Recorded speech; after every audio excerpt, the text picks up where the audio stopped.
guys, welcome back. I've got something a little different this week. I was scrolling through eBay and I come across this amp and I was like, wait a minute, Optimus?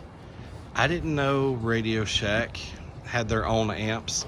And what's interesting about that is one of the two shops in Coleman, Alabama, back in the day that was so fun to go to, they had all the good stuff. Both of those shops had very good equipment, and then they had, the entry-level stuff as well. But one of those shops was a Radio Shack, but it was a Radio Shack. It was called the Stereo Center, and back in the back they had an incredible selection of car audio stuff.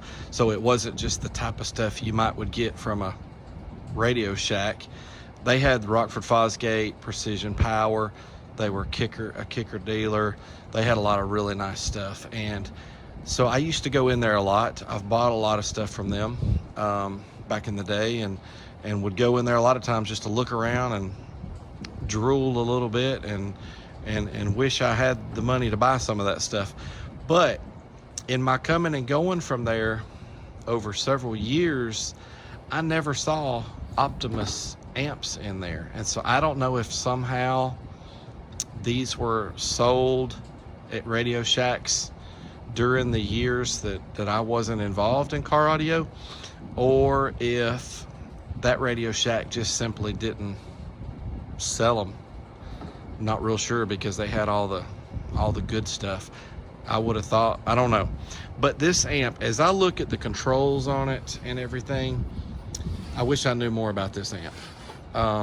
I just don't. But I feel like it must be late 90s, early 2000s.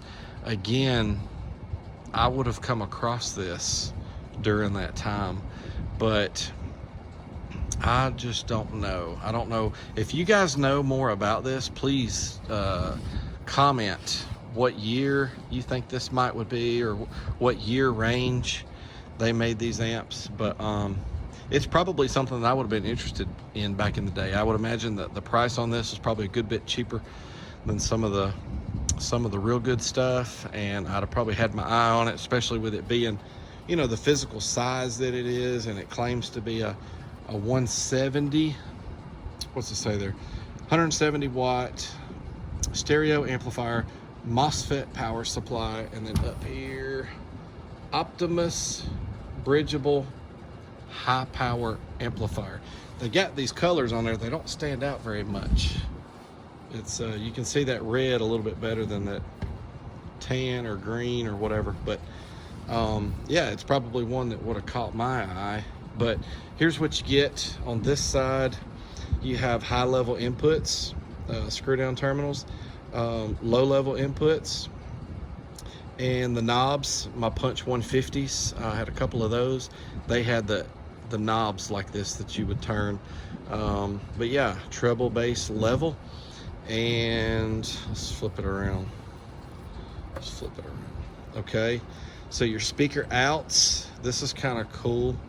All right, if you can read that. So there's your power light.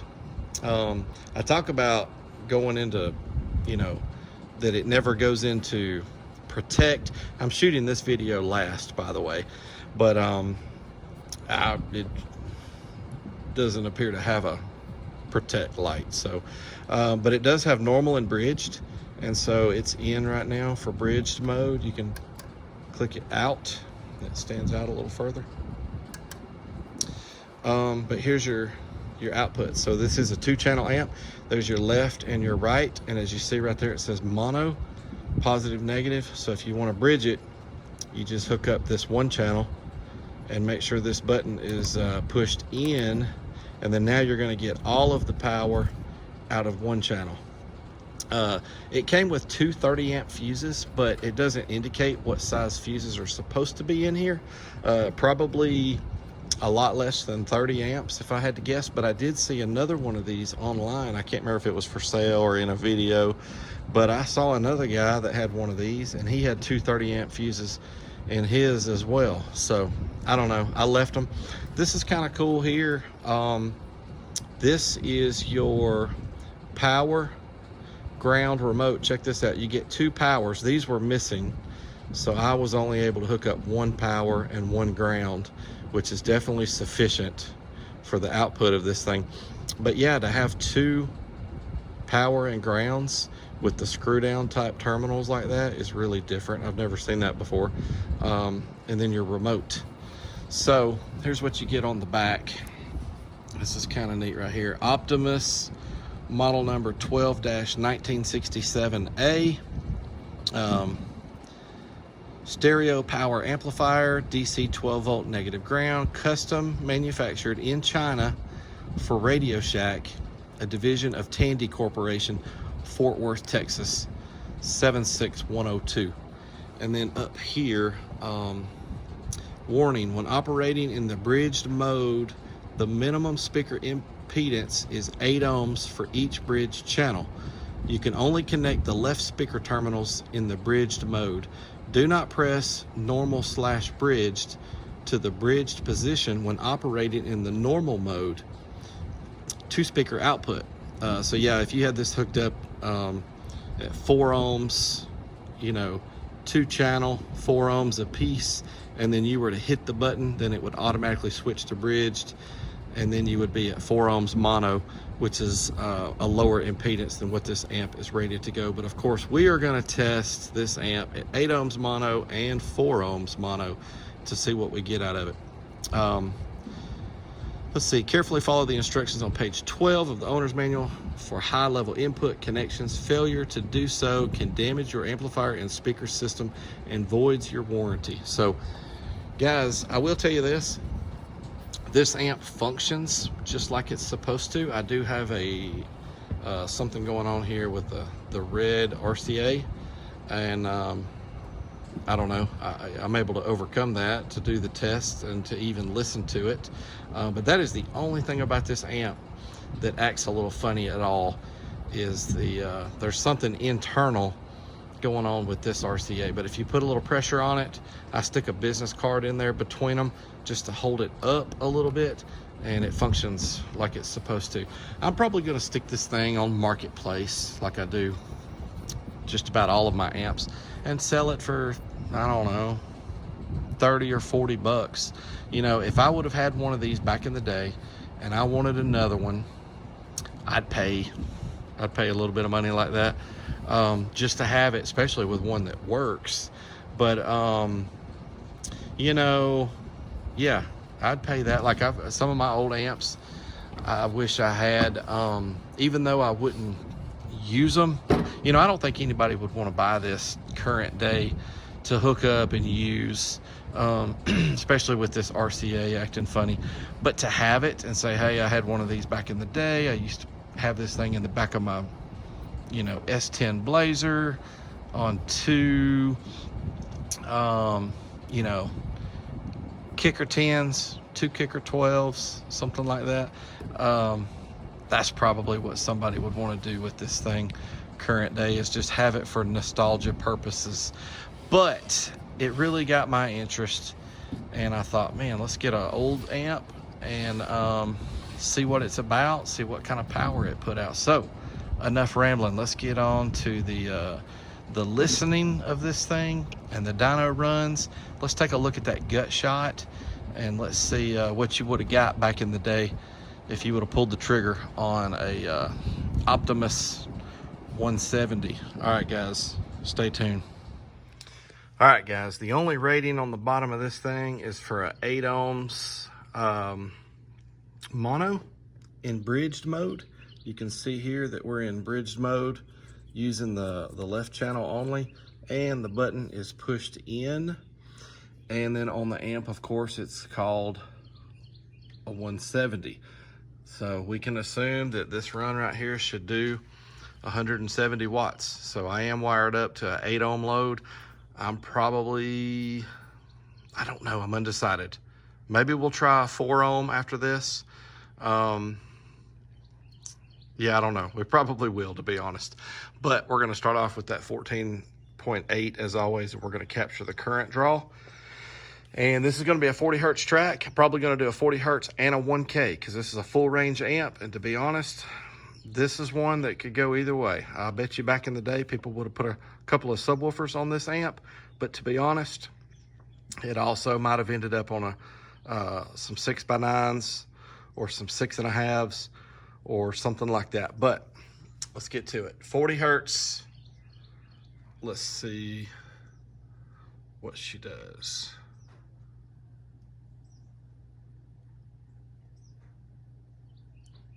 Oh, dang. That don't seem right.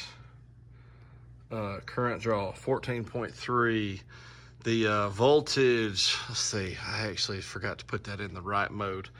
Since I did that, let's do that test again. Golly. That wattage, look at that. And those lights came on about right, you know, 1% and then clipping. Let's do this again. I've got this in the right mode now. It probably doesn't drop with that low of power. Probably stays at 14.8. Let's do that again.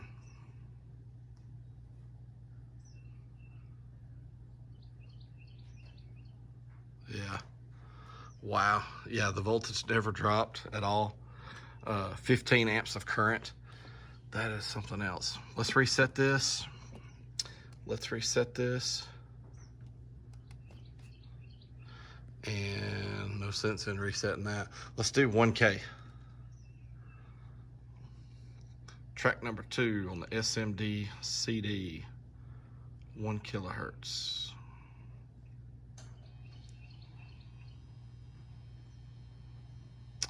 Holy cow, guys.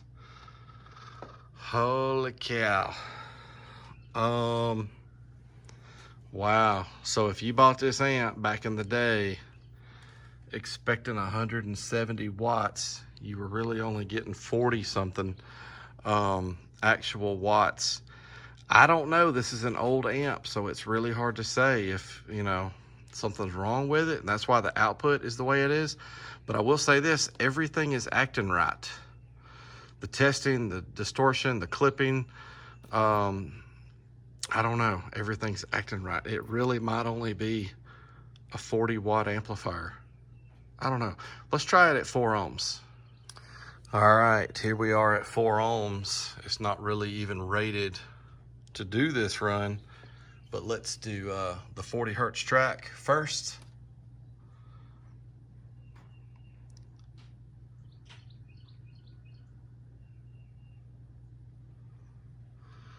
Voltage still didn't drop. 25 amps of current. Didn't go into protect. 74 watts. Let's clear this out. Let's clear this. Let's do 1K.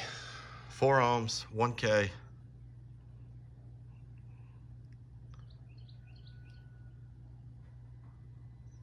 Wow, guys. Wow. Now that, yeah, I don't know. There you go. 66 watts at 4 ohms mono. That's the same as 2 ohms stereo. Guys, I'm gonna say that's probably all that you got out of this thing. Should we, yeah, let's take the back plate off of it. With that kind of output, we've got to look at the internals. All right, I want to add one more thing real quick. This has a loose RCA. It's something internally, but as I wiggle it, you know, and I'm listening to it on speakers, you'll get sound or no sound or whatever. So I stuck a business card in here between the 2 RCAs, and if it's held up like that with just a little bit of pressure, then the signal is great signal. But just wanted to point out that this thing does have something going on with the RCA internally. All right, other than that, everything functions with the amp perfectly. All right, here's that gut shot.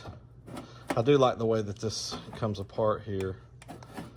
You have to slide it out, but I didn't have to take loose any other screws around the amp. All right, that's what you get. So I'll say this, it's not a lot, but it looks to be like more than 50 watts You guys that know a lot more than me about, you know, the internals, let me know what you think. Let me know if you think that those dyno runs were correct and that's just what you get with this amp, or, you know, if something's wrong with it and that's why the output was so low. The function of it was perfect, even the way the distortion light came on and then the clip light soon thereafter. Clean signal up to there. It never went into protect. I don't know, it acted like everything was right with it on the dyno. That RCA, it was this, the red one seems to be, and then in here, I don't see anything wrong with it at all. But it's just one of those things where if you wiggle it a little bit. And I will say this, during the dyno runs, I had that situated in a way that that was not affecting the dyno run. But anyhow, all right, guys, let me know what you think. All right, let's listen to this thing and see what she sounds like. Tip this up. We will be playing 2 6.5s and an 8 all kicker. Let's see what it sounds like.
Guys, not too shabby. Hey, once again, thanks for watching. Stay tuned. Next week, I got something pretty cool coming. All right, thanks again, guys. All right, guys, I got to playing around with this thing some more, and I'm glad I did. It just kept bugging me about the output of this, and I kept thinking about this power and ground that was not hooked up. So I kept thinking of two different things. You know, I was only playing with it in bridged mode. And so let's make sure that both channels work and this power and ground. I thought, well, what's the chances that having the extra power and the extra ground hooked up has something to do with it? So here's what I did learn. This channel is not working when it's in stereo mode, but it does work when I put it in bridged mode. So this channel works fine in stereo, and I come over here, no sound. But when I put it in bridged, then I do have the sound, and it's the same output as what I'm getting out of this channel. So I'm basically only getting the power of one channel out of this amp. So then I thought, well, let's make sure that having another power and ground doesn't make that other channel start working. So I hooked up another power and ground so that we had, let's get them flip-flopped, 2 powers and 2 grounds on there.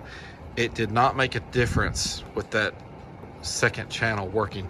So I'm gonna say that the power of this amp is a little better than what my dyno runs show. It's probably not double, but it could be close. And the reason why I say that is, you know, normally, so we're only running one channel out of this, and that's without the other channel being loaded down. So that's why I'm not so sure that the power would be double. But let's say that it's double. It's still not, I still don't know that it would see that 170. But you know what, with knowing that the amp is messed up, there's no way for me to know for sure.